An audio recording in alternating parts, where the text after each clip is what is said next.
नमस्कार ओडिशावासी जय जगन्नाथ शुभ सकाळ। आज ହେଉଛି 13 जून 2025 शुक्रवार।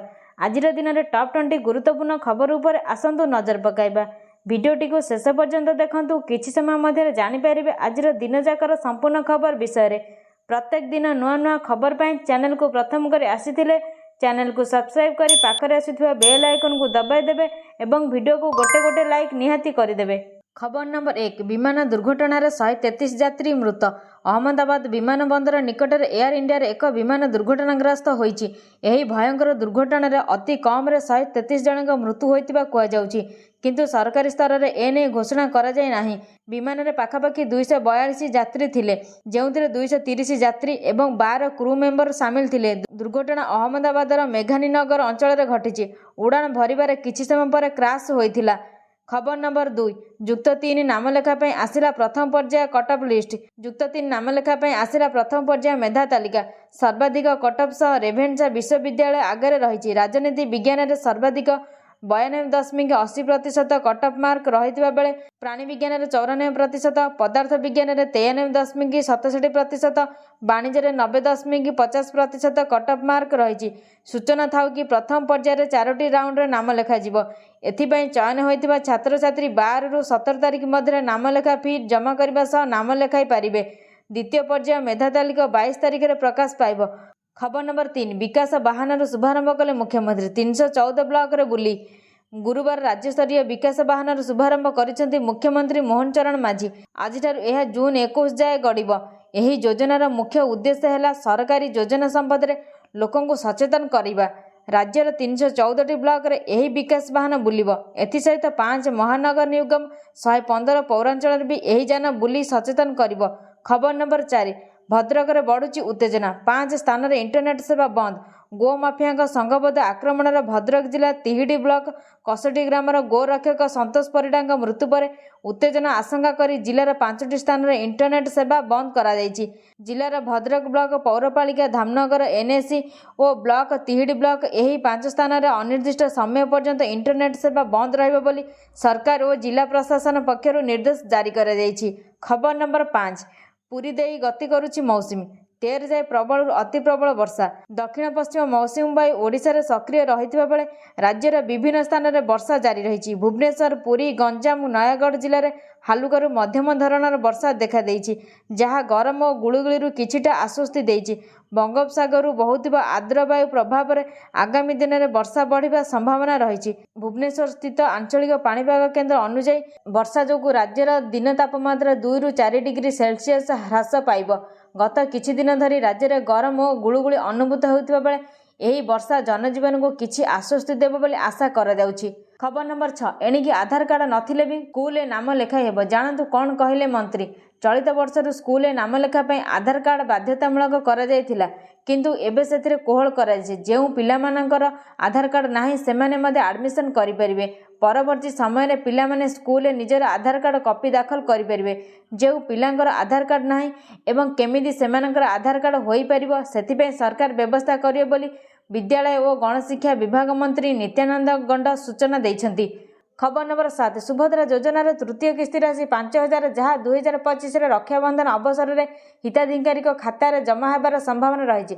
यह पूर्व द्वितीय किस्ती 5000 2025 मार्च 8 रे अंतर्जातीय नारी दिवस रे दिया जिबाकु योजित अछि। प्रथम और द्वितीय फेज निमित्ते अनेक महिला खाता पूर्व राशि जोगा जायछि। जो माने एपर्यंत राशि पाई नांती सेमाने तांकर एनपीसीआई और ईकेवाईसी समस्या दूर कर निकटतम बैंक रे संपर्क करने को परामर्श दिया जायछि। खबर नंबर 8 भुवनेश्वर यूएई को सीधा विमान सेवा शुभारंभ कले मुख्यमंत्री। राजधानी भुवनेश्वर यूएई को सीधा विमान सेवा आरंभ होईछि। इंडिगो एयरलाइंस पक्षर आबुधाबी को सीधा उड़ान करी विमान गुरुवार मुख्यमंत्री मोहन चरण माझी भुवनेश्वर विमान बंदर रे पताका हलाई विमान उड़ान शुभारंभ करिसेंती। यात्री माने एणिकी भुवनेश्वर विमान रे बसी सीधासळख आबुधाबी रे सहजरे पहुंची पारिबे। व्यावसायिक संपर्क वृद्धि पाइब बोली मुख्यमंत्री शुभारंभ करबा अवसर रे कहिसेंती। प्रधानमंत्री मार्गदर्शन एवं केंद्र सरकार सहयोग रे एही सेवार आरंभ होईछि बोली कहिसेंती मुख्यमंत्री। खबर नंबर 9 लक्षे मुहा सुनादर आज केते बढ़िला जानतु। सारा विश्व में वर्तमान भू राजनैतिक अवस्था गंभीर स्थिति रे रही। विश्व में वर्तमान वाणिज्य स्थिति और भू राजनैतिक समस्या लगी रही बेले सुना और रूपा दर आकाश छुआ रहुछि। ସୁନା ଦର ଅହେତୁକ ଭାବେ ବଢ଼ୁଥିବା ବେଳେ ରୂପାରେ ମଧ୍ୟ ହାତ ମାରି ହେଉନାହିଁ। ଆଜି 24 କ୍ୟାରେଟ୍ ସୁନା ମୂଲ୍ୟ 10 ଗ୍ରାମ ପିଛା 99,200 ଟଙ୍କା ଏବଂ 22 କ୍ୟାରେଟ୍ ସୁନା ମୂଲ୍ୟ 10 ଗ୍ରାମ ପିଛା 91,000 ଟଙ୍କା ରହିଛି। 18 କ୍ୟାରେଟ୍ ସୁନା ଦର 10 ଗ୍ରାମ ପିଛା 74,400 ଟଙ୍କା ରହିଛି। ରୂପା ଦର 1 କେଜି ପିଛା 1,19,000କୁ ଛୁଇଁଛି। ଖବର ନମ୍ବର 10। ବ୍ୟାଙ୍କରେ ଆତଙ୍କ ଖେଳାଇ 10 ଲକ୍ଷ ଟଙ୍କା ସହ ସୁନା ଗହଣା ଲୁଟି ନେଲେ ଡକାୟତ। କେନ୍ଦୁଝର ଜିଲ୍ଲା ଯୋଡ଼ା ସହର ସ୍ଥିତ ଓଡ଼ିଶା ଗ୍ରାମ୍ୟ ବ୍ୟାଙ୍କରୁ ସଶସ୍ତ୍ର ଡକାୟତି ହୋଇଛି। 5 ଜଣ ଦୁର୍ବୃତ୍ତ ବ୍ୟାଙ୍କରେ ପଶି ବନ୍ଧୁକ ଦେଖାଇ ଆତଙ୍କ ସୃଷ୍ଟି କରି 10 ଲକ୍ଷ ଟଙ୍କା ଓ ସୁନା ଗହଣା ଲୁଟି ନେଇଛନ୍ତି। ଘଟଣାସ୍ଥଳରେ ଯୋଡ଼ା ପୋଲିସ ପହଞ୍ଚି ଛାନଭିନ୍ ଚଳାଇଛି। ଖବର ନମ୍ବର 11। ସ୍ନାନ ପୂର୍ଣ୍ଣିମା ଠେଲାପେଲାରେ 30ରୁ ଉର୍ଦ୍ଧ୍ୱ ଅସୁସ୍ଥ। ଚଳିତ ବର୍ଷ ସ୍ନାନଯାତ୍ରାରେ ଲକ୍ଷାଧିକ ଭକ୍ତଙ୍କ ସମାଗମ ହୋଇଛି। ଆକଳନଠାରୁ ଢେର ଗୁଣରେ ଶ୍ରଦ୍ଧାଳୁଙ୍କ ସଂଖ୍ୟା ବଢ଼ିଛି। ତେବେ ପ୍ରବଳ ଗରମ ଗୁଳୁଗୁଳି ସାଙ୍ଗକୁ ଠେଲାପେଲାରେ 30ରୁ ଉର୍ଦ୍ଧ୍ୱ ଭକ୍ତ ଅସୁସ୍ଥ ତଥା ଆହତ ହୋଇଥିବା ସୂଚନା ମିଳିଛି। ଆମ୍ବୁଲାନ୍ସ କର୍ମଚାରୀ ଓ ସ୍ୱେଚ୍ଛାସେବୀଙ୍କ ଦ୍ୱାରା ସେମାନଙ୍କୁ ଉଦ୍ଧାର କରାଯାଇ ପୁରୀ ଜିଲ୍ଲା ମୁଖ୍ୟ ଚିକିତ୍ସାଳୟରେ ଭର୍ତ୍ତି କରାଯାଇଛି। ସକାଳେ ପାଗ ଭଲ ରହିଥିବା ବେଳେ ମଧ୍ୟାହ୍ନ ପରେ ଖରା ବଢ଼ିଥିଲା। ସ୍ନାନଯାତ୍ରା ପୂର୍ବରୁ ଜିଲ୍ଲା ମୁଖ୍ୟ ଚିକିତ୍ସାଳୟ ଏବଂ ଜିଲ୍ଲା ଯକ୍ଷ୍ମା ଜାତି ଓ ସଂକ୍ରମଣ ରୋଗ ଚିକିତ୍ସାଳୟକୁ ଆପତକାଳୀନ ସ୍ଥିତିର ମୁକାବିଲା ପାଇଁ ପ୍ରସ୍ତୁତ କରି ରଖାଯାଇଥିଲା। ଫଳରେ ଅସୁସ୍ଥ ଆହତମାନଙ୍କର ଚିକିତ୍ସା କରାଯାଇ ପାରିଥିଲା। ଖବର ନମ୍ବର 12। ବିମାନ ଦୁର୍ଘଟଣାରେ 5 ଡାକ୍ତର ଛାତ୍ରଙ୍କ ମୃତ୍ୟୁ। ମଧ୍ୟାହ୍ନ ଭୋଜନ ବେଳେ ଚାଲିଗଲା ଜୀବନ। ଏୟାର ଇଣ୍ଡିଆ ବିମାନ ଦୁର୍ଘଟଣାରେ 5 ଡାକ୍ତର ଛାତ୍ରଙ୍କ ମୃତ୍ୟୁ। ହଷ୍ଟେଲ ଉପରେ ବିମାନ କ୍ରାଶ ଯୋଗୁଁ 5 ଡାକ୍ତର ଛାତ୍ରଙ୍କ ମୃତ୍ୟୁ ହୋଇଥିବା ସୂଚନା। 4 ଜଣ ୟୁଜି ଓ ଜଣେ ପିଜି ଡାକ୍ତରୀ ଛାତ୍ରଙ୍କ ମୃତ୍ୟୁ ହୋଇଥିବା ସୂଚନା ମିଳିଛି। ଅହମ୍ମଦାବାଦ ବିଜେ ମେଡିକାଲ ଛାତ୍ରଙ୍କ ମୃତ୍ୟୁ ହୋଇଛି। ଆଉ କିଛି ଡାକ୍ତରୀ ଛାତ୍ର ଆହତ ହୋଇଥିବା ସୂଚନା ରହିଛି। ମଧ୍ୟାହ୍ନ ଭୋଜନ କରିବା ବେଳେ ଛାତରେ ଖସିଲା ବିମାନ। ଏହାସହ ବିମାନ ଦୁର୍ଘଟଣାକୁ ନେଇ ଅହମ୍ମଦାବାଦ ପୋଲିସ କମିଶନରଙ୍କ ବୟାନ। କେହି ବି ଯାତ୍ରୀ ବଞ୍ଚିଥିବା ଆଶା ଅତ୍ୟନ୍ତ କ୍ଷୀଣ କହିଲେ। ଆହତଙ୍କ ଭିତରୁ ବଞ୍ଚିବା ଆଶା କ୍ଷୀଣ। ସମସ୍ତଙ୍କ ମୃତ୍ୟୁ ଆଶଙ୍କା। ଖବର ନମ୍ବର 13। ଅପବାଦରୁ ଆତ୍ମସମର୍ପଣ ପର୍ଯ୍ୟନ୍ତ ବିରୋଧୀଙ୍କ କୁମ୍ଭୀର କାନ୍ଦଣା। ତୃଣମୂଳ କଂଗ୍ରେସ ସାଂସଦ ସାକେତ ଗୋଖଲେ ଶେଷରେ ପୂର୍ବତନ କୂଟନୀତିଜ୍ଞ ଲକ୍ଷ୍ମୀ ମୁର୍ଦ୍ଦେଶର ପୁରୀଙ୍କୁ ନିଃସର୍ତ୍ତ ସାର୍ବଜନୀନ କ୍ଷମା ପ୍ରାର୍ଥନା କରିଛନ୍ତି। ଯାହାଫଳରେ ଦୀର୍ଘଦିନ ଧରି ଚାଲିଥିବା ମାନହାନି ମାମଲା ଶେଷ ହୋଇଛି। ତାଙ୍କର 2021 ଟ୍ୱିଟ୍ ପୁରୀଙ୍କ ସୁଇଜରଲ୍ୟାଣ୍ଡ ଜେନେଭାରେ ଏକ ସମ୍ପତ୍ତି କ୍ରୟକୁ ମିଥ୍ୟା ପ୍ରଶ୍ନ କରିଥିଲା। ଦିଲ୍ଲୀ ହାଇକୋର୍ଟ କ୍ଷମା ପ୍ରାର୍ଥନା କରିବାକୁ ବାଧ୍ୟତାମୂଳକ କରିଥିଲେ। କ୍ଷତି ପାଇଁ 50 ଲକ୍ଷ ଜୋରିମାନା ସହିତ କୋର୍ଟ ଗୋଖଲେଙ୍କୁ ଆଉ କୌଣସି ମାନହାନିଜନକ ମନ୍ତବ୍ୟ ଦେବାରୁ ମଧ୍ୟ ବାରଣ କରିଛନ୍ତି। ଖବର ନମ୍ବର 14। 2 ମାସ ମଧ୍ୟରେ ଆରମ୍ଭ ହେବ ଷ୍ଟାରଲିଙ୍କର ଇଣ୍ଟରନେଟ୍ ସେବା। ଅନଲିମିଟେଡ୍ ଡାଟା ପ୍ଲାନର ମୂଲ୍ୟ 3000 ଟଙ୍କା। ଏଲନ୍ ମସ୍କଙ୍କ କମ୍ପାନୀ ସ୍ପେସ୍ ଏକ୍ସ ନିଜର ଷ୍ଟାରଲିଙ୍କ ସ୍ୟାଟେଲାଇଟ୍ ଇଣ୍ଟରନେଟ୍ ସର୍ଭିସ୍ ମାଧ୍ୟମରେ ଶୀଘ୍ର ଆରମ୍ଭ କରିବ। ଭାରତରେ ସେବା ଆରମ୍ଭ କରିବା ନେଇ ଗତ ସପ୍ତାହରେ ଟେଲିକମ୍ ବିଭାଗ ପକ୍ଷରୁ କମ୍ପାନୀକୁ ଲାଇସେନ୍ସ ମିଳିଥିଲା। ଖୁବ୍ ଶୀଘ୍ର ଟ୍ରାଏଲ୍ କରାଯିବ। ଆଗାମୀ 2 ମାସରେ କମ୍ପାନୀ ଭାରତରେ ନିଜର ସେବା ଆରମ୍ଭ କରିପାରେ ବୋଲି ମିଡିଆ ରିପୋର୍ଟରେ ପ୍ରକାଶ ପାଇଛି। ଭାରତୀୟ ବଜାର ଲାଗି କମ୍ପାନୀ ନିଜର ମୂଲ୍ୟ ଢାଞ୍ଚା ପ୍ରସ୍ତୁତ କରିସାରିଛି। ଏହି ସେବା ଲାଗି କମ୍ପାନୀର ସ୍ୟାଟେଲାଇଟ୍ ଡିସ୍ ଡିଭାଇସ୍ ମୂଲ୍ୟ 33,000 ଟଙ୍କା ରହିଛି। ଖବର ନମ୍ବର 15। ରାଜ୍ୟ ସରକାର ପାଳନ କରିବେ ରଜ। ଉତ୍କୃଷ୍ଟ କିଶୋରୀ ସୁଭଦ୍ରା ଦିବସ ନାଁରେ ପାଳିତ ହେବ ରଜ। ଓଡ଼ିଶାର ଅନ୍ୟତମ ଲୋକପ୍ରିୟ ଗଣପର୍ବ ରଜ ଚଳିତ ବର୍ଷ ନିଆରା ଢଙ୍ଗରେ ପାଳନ ହେବାକୁ ଯାଉଛି।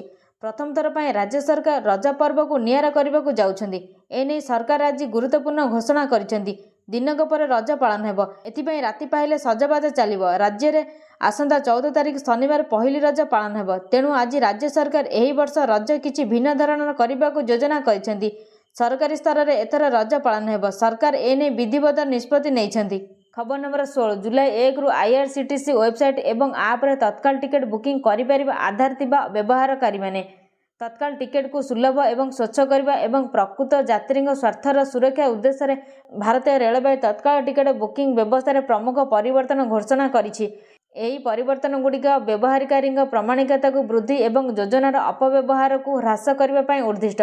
1 ଜୁଲାଇ 2025 ଠାରୁ IRCTCର ଅଫିସିଆଲ ୱେବସାଇଟ୍ ଏବଂ ମୋବାଇଲ ଆପ୍ ମାଧ୍ୟମରେ ବୁକ୍ ହୋଇଥିବା ତତ୍କାଳ ଟିକେଟ୍ କେବଳ ଆଧାର ସହିତ ପ୍ରାମାଣିକ ହୋଇଥିବା ବ୍ୟବହାରକାରୀଙ୍କ ପାଇଁ ଉପଲବ୍ଧ ହେବ। ଖବର ନମ୍ବର 17। ରଜ ପାଇଁ ଖୋଲା ରହିବ ନନ୍ଦନକାନନ। 17ରେ ରହିବ ବନ୍ଦ।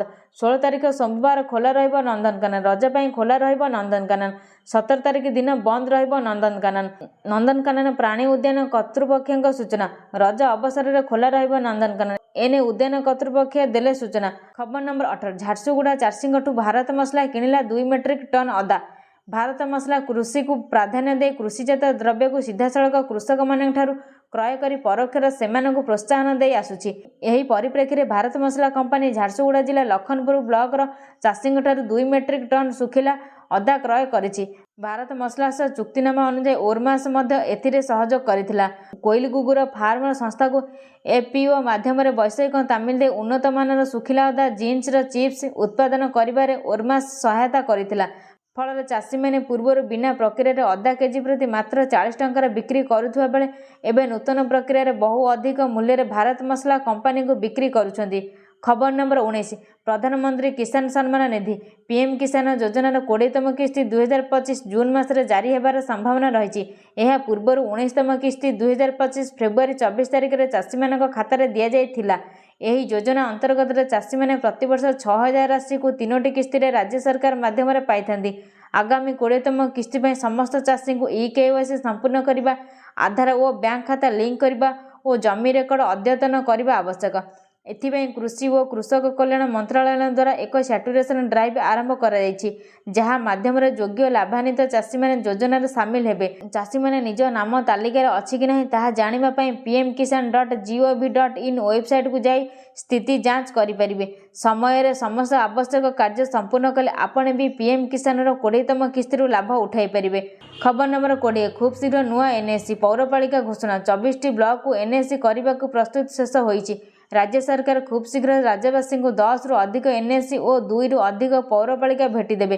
ଗୃହ ନିର୍ମାଣ ଓ ନଗର ଉନ୍ନୟନ ପଞ୍ଚାୟତିରାଜ ଓ ପାନୀୟ ଜଳ ବିଭାଗ ପକ୍ଷରୁ ଏନେଇ ସମସ୍ତ ପ୍ରସ୍ତୁତି ଶେଷ ହୋଇଥିବା ବେଳେ ଆସନ୍ତା ଦିନରୁ 2 ଦିନ ମଧ୍ୟରେ ମୁଖ୍ୟମନ୍ତ୍ରୀ ଏନେଇ ଘୋଷଣା କରିବେ ବୋଲି ନଗର ଉନ୍ନୟନ ମନ୍ତ୍ରୀ କୃଷ୍ଣଚନ୍ଦ୍ର ମହାପାତ୍ର କହିଛନ୍ତି।